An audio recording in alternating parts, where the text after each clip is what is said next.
What happens when the very system you once believed in turns its back on your own family? For years, Melania Trump was the embodiment of grace under pressure. Polished, composed, and consistently distant from the noise of politics. But recently, that calm exterior has begun to show cracks. Behind the grand but guarded doors of the White House, something far more personal, far more fragile, is slowly surfacing. She has become the unexpected face of a national immigration firestorm. And she's not the only one caught in the storm. Barron Trump, her son is the youngest of the Trump children, has been pulled into the fray. The nation now wrestles with a question once unthinkable. Could the United States actually deport the wife and child of its own sitting president? The debate has gone from theoretical to deeply personal, and the answer may be more unsettling than anyone dared to imagine. Melania has never played the role of a conventional first lady. She didn't seek the spotlight, avoided political drama, and built an identity rooted in elegance and distance.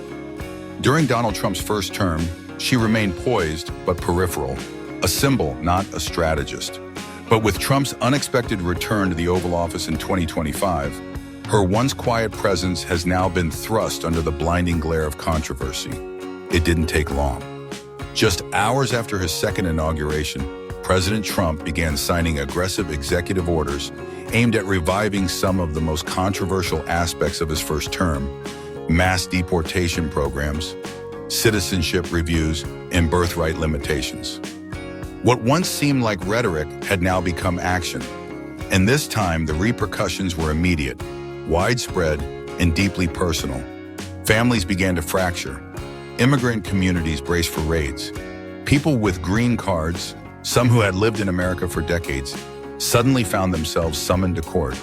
Even international students began to fear that a single visit home could bar their return. The atmosphere shifted from hopeful uncertainty to palpable fear. And then the conversation turned. Midway through 2020, attention shifted to the very family at the center of power.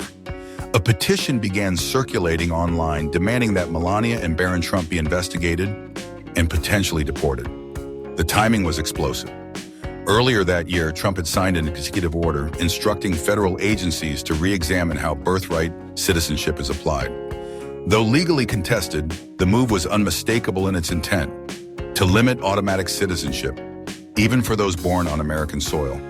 Suddenly, Barron, born in Manhattan, was no longer just a political child. He was a target. Inside the White House, an eerie silence took hold. There were no press statements, no denials, no clarifications, just silence. And the silence only fed the speculation, turning whispers into headlines and fear into frenzy. A nation that once proudly called itself a land of immigrants now found itself asking a chilling question. Could immigration enforcement reach the president's own doorstep? To understand how Melania Trump became the epicenter of this legal and political earthquake, we need to go back to the very beginning, to the day she first set foot on American soil. Long before she graced red carpets and entered the White House, Melania's journey had already stirred curiosity, a path marked by quiet ambition and lingering questions that echo even louder today. She did not arrive in the United States as a tourist. No, her entry came through a rare and highly selective immigration program, one that continues to spark debate and controversy to this day. What made her eligible? And why does that matter so much now? Before she was the First Lady of the United States, not once, but twice, Melania Trump was Melania Knaus, a quiet yet striking young woman from Srebrenica, a small riverside town tucked away in central Slovenia. She came to America with a single purpose: to chase a modeling dream. With her calm grace and disciplined demeanor, she carved out a place in an industry that rarely shows mercy. The idea that this reserved woman from a tiny European town would one day live in the most powerful residence in the world, it seemed unimaginable. And yet, in just over a decade, she made it real. Yet today, what truly draws scrutiny isn't her modeling past. It's the way she first set foot on American soil. In 2001, Melania received a green card through the EB-1 visa, a category informally dubbed the Einstein visa. Reserved for individuals with extraordinary ability, this visa is usually granted to Nobel laureates, Olympic champions, pioneering scientists, or world-renowned artists. That's where her American chapter truly began. At the time, Melania was mostly known for catalog modeling and a few magazine spreads. She was not a household name in the United States. So when news broke that she had been granted one of the most elite visas in the country, eyebrows were raised. How, many wondered, could she have qualified for a program intended for the pinnacle of achievement in any given field? To be clear, no legal authority has ever challenged the legitimacy of her visa. Her application was approved without incident. No court, no federal agency has ever raised an objection. Yet, questions persist, not of legality, but of fairness. Could her budding relationship with Donald Trump, which began in 1998, have tilted the scales in her favor? For critics, her visa became a symbol of how wealth, influence, and personal ties can quietly shape American immigration outcomes.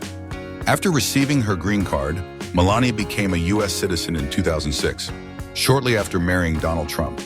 As a naturalized citizen, she was able to sponsor her parents, Victor and Amelia Knopfs, to immigrate to the United States. In time, they were granted green cards and eventually became U.S. citizens themselves. This act of family reunification is legal under U.S. immigration law, yet it has often sparked political controversy. This was especially true because Donald Trump, even before taking office as president, had spoken out forcefully about ending what he called chain migration, a process he argued undermined border security. For many, Melania's sponsorship of her parents appeared contradictory. It symbolized how even those closest to him benefited from the very immigration system he vowed to overhaul. In 2024, the family faced a heartbreaking loss with the passing of Melania's mother, Amelia. Her father, Victor, remains in the U.S., living a quiet private life. Although he rarely appears in public, he maintains a close relationship with Melania and is occasionally seen attending official events with his daughter and son-in-law, quietly entering and leaving the White House. Now, with immigration policies under intense scrutiny, quiet questions have begun to surface about Victor Knopf's current status. Although Melania legally entered the country and followed all necessary procedures to become a U.S. citizen, the tense political climate, where even long-term immigrants face mounting scrutiny, leaves many wondering, is anyone's immigration status ever truly secure? Melania has never been accused of any wrongdoing related to her immigration journey. Her path to citizenship was legal. There's no public evidence suggesting otherwise. But that hasn't stopped the speculation. Critics argue that the system favors the well-connected and the famous, while Melania's supporters counter that she simply followed the law and earned her place. The truth, as always, may lie somewhere in between. As America grapples with deeper questions of immigration, fairness, and belonging, Melania's journey has once again become a flashpoint in a larger cultural debate. It's not hard to see why she became a symbol in this emotionally charged conversation. As the scrutiny around her immigration history intensified, a bold online petition suddenly emerged. And with it, the narrative shifted. No longer was the question just about how Melania got into the country, but whether she should be allowed to stay. The petition, posted on MoveOn.org, called for the deportation of Melania, her parents, and even her son Barron, as part of the administration's first wave of removals. At first, many dismissed it as just another social media stunt, loud but fleeting. But the petition caught fire. Within days, thousands had signed and shared it across TikTok, X, formerly Twitter, and YouTube. Content creators jumped in, reaction videos exploded, and the comment sections erupted into heated arguments. The online backlash soon caught the attention of major media outlets. What began as a digital protest had transformed into a national conversation about equity, privilege, and accountability. No longer was it just about Melania and Barron. It became about America itself. Should powerful families be held to the same immigration standards as everyone else? Supporters of the petition pointed to Melania's EB-1 visa, a category often nicknamed the Einstein visa, as a symbol of elite privilege. Others raised concerns about how her parents were allowed to immigrate through the same chain migration that Donald Trump, during his presidency, had sought to eliminate. The conversation spilled out of comment sections and into newsrooms. Cable news anchors, podcast hosts, and columnists across the political spectrum began weighing in. Some defended Melania, saying the attacks were politically motivated and cruel. Others saw it as a moment of reckoning, a chance to question whether justice in America really applies equally, even to those who walk the halls of the White House. Some dismissed the petition as nothing more than a political stunt, while others saw it as a powerful reminder. Immigration laws should apply equally to everyone, no exceptions. At a public rally, Congresswoman Maxine Waters reignited the controversy by openly questioning Melania Trump's immigration history. She demanded to know how Melania obtained such a rare visa and whether an average person, someone without fame or high-level connections, would have had the same chance. On MSNBC, political analyst Joy Reid added another layer. She clarified that the petition was never truly about deportation. It was about exposing how privilege, quiet and unseen, could shape who gets through America's immigration system and who gets left behind. Yet not everyone agreed with the movement. Critics argued Melania had followed the legal process and that Barron, born in New York, was an American citizen by right. To them, the petition felt unfair, excessive, and politically motivated. Others, however, saw it differently. To them, this wasn't an attack, it was a protest.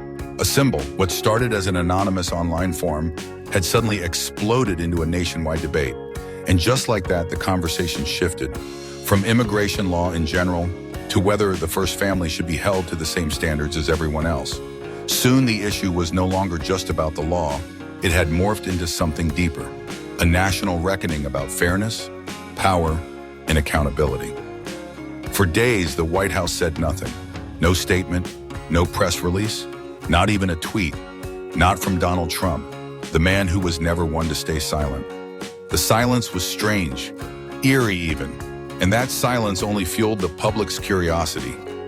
Then, out of the quiet, came Melania, calm, controlled, and ready to speak.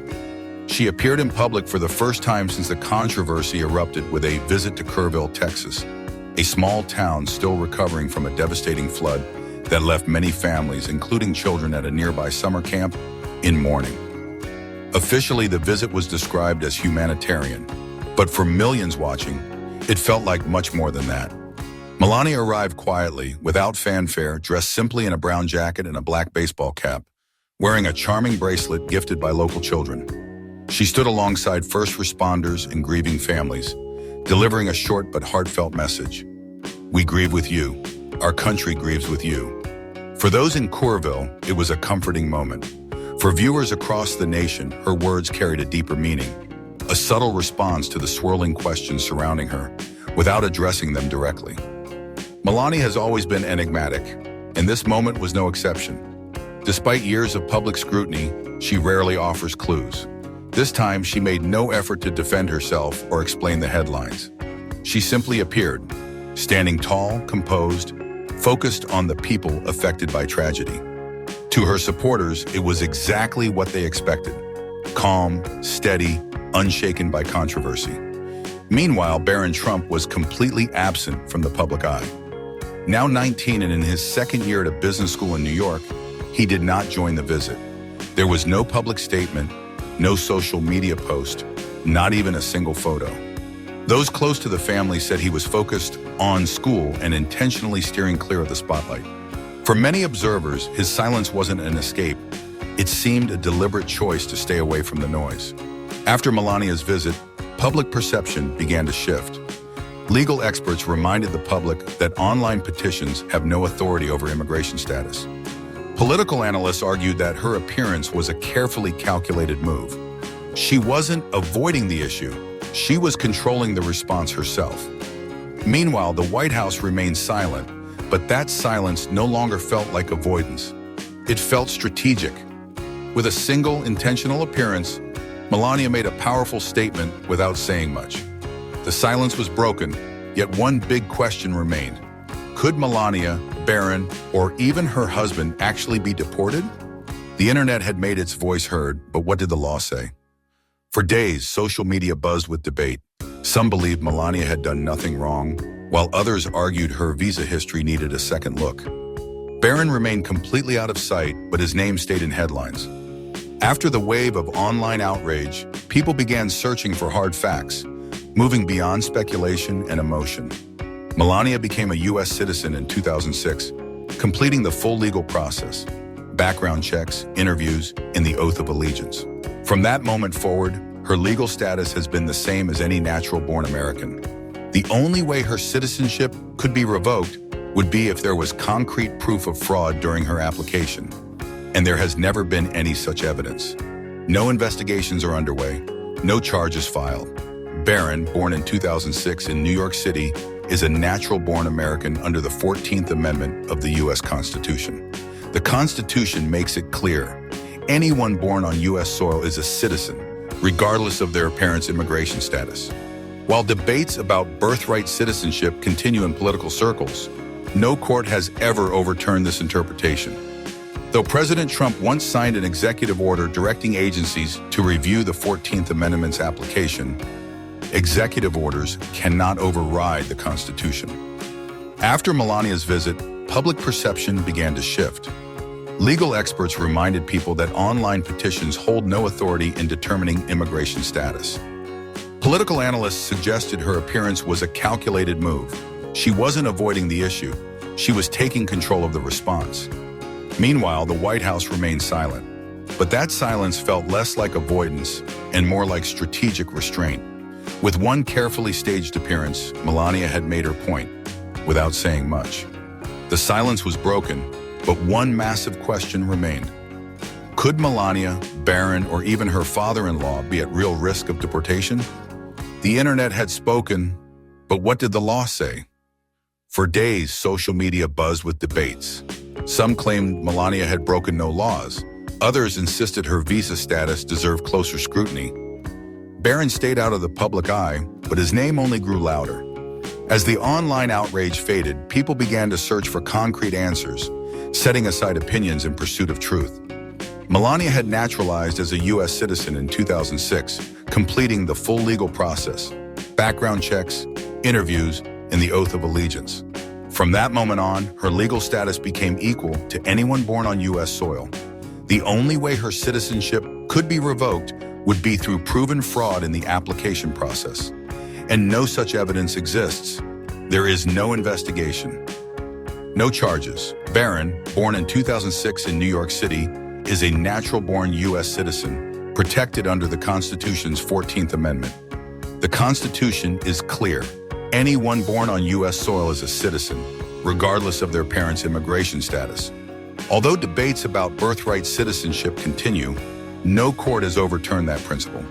Even though President Trump previously signed an executive order asking agencies to reevaluate the application of the 14th Amendment, executive orders cannot override the Constitution. That authority lies solely with the courts. And so far, no court has challenged Barron's right to citizenship. As for Melania's father, Victor Dobbs, his citizenship was granted legally through Melania's sponsorship. His paperwork is complete, and no government agency has flagged any issues. No investigations, no reviews. This viral petition may have been shared millions of times and stirred fierce political debates, but legally, it holds no weight. Immigration and Customs Enforcement, the Department of Justice, and Citizenship and Immigration Services have not acted. No charges have been filed, no case has been opened. Legal experts from all political sides agree. Melania Trump cannot be deported. Her citizenship is valid and secure. Without evidence of wrongdoing in the naturalization process, public calls for deportation remain political theater, not legal reality. To some Americans, that feels like a double standard. How can a government enforce strict immigration policies while seeming to shield its own family? To others, the petition raised deeper questions about how influence and privilege can shield individuals from scrutiny. But here is the legal truth. Melania and Barron Trump face no legal threat of deportation. Not because of their name or fame, but because the law protects them. Unless that law is changed through proper legal channels, this controversy will remain a conversation, not a case, and legally, it ends here. That's the bottom line. But if the law protects some and punishes others, what does that say about the system? Is justice truly part of the equation, or just something we mention when it's convenient? Share your thoughts in the comments below, and don't forget to like, share, and subscribe to the channel. If you enjoyed this video, make sure to click on the next one waiting for you on our page.